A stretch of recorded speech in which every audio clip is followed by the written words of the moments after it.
আজিৰ ভিডিঅ'ত আমি কথা পাতিম গাৰ্ড হেলথৰ বিষয়ে অৰ্থাৎ আন্তৰিক স্বাস্থ্যৰ বিষয়ে কথা পাতিম এই ভিডিঅ'টোত আমি আজিকালি বেছিভাগ মানুহে গাৰ্ড হেলথৰ প্ৰব্লেম ভুগি আছে অৰ্থাৎ আন্তৰিক স্বাস্থ্যত ভুগি আছে যেনে ব্লোটিং গ্যাস কনষ্টিপেশন আৰু এনেকুৱা বহুতো ধৰণৰ পেটৰ সমস্যাত ভুগি আপুনি যেতিয়া খাদ্য খাব তেতিয়া কোনো ষ্ট্ৰেছ নলোৱাকৈ আপুনি খাদ্যবোৰ খাব আৰু আপোনাৰ সন্মুখত থকা টিভি মোবাইল বা ল্যাপটপ আঁতৰাই আপুনি খাদ্যটোৰ ওপৰত ফোকাস দি আপুনি খাদ্যটো ভালকৈ ৰিলেক্স হৈ খাব।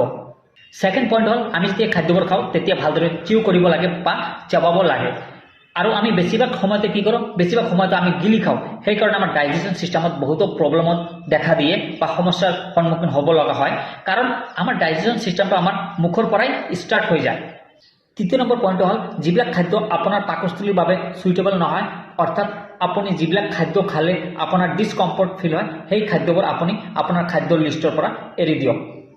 কিছুমান মানুহে ময়দা বা আটাৰে বনোৱা বস্তু খাব নোৱাৰে, কিছুমান মানুহে গাখীৰ খাব নোৱাৰে আৰু কিছুমান মানুহে ৰাজমাহ ডাল বা ডাল জাতীয় বস্তু খাব নোৱাৰে।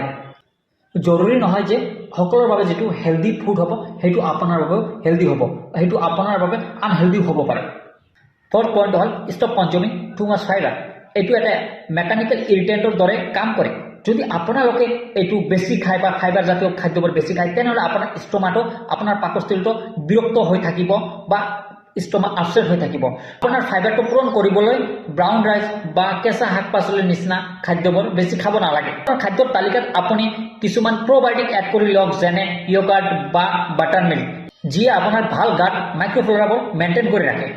6 নম্বৰ পইণ্টটো হ'ল আপুনি সদায় সেম ফুড বা সেম খাদ্য খাব আৰু সেম বা একে সময়তে খাব।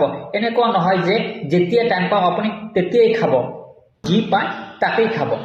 লাষ্ট পইণ্টটো হ'ল পানী বেছি কৰি খাওক আৰু বডিটো হাইড্ৰেট ৰাখক আৰু বেছিকৈ ফিজিকেল এক্টিভিটিবিলাক কৰি থাকক।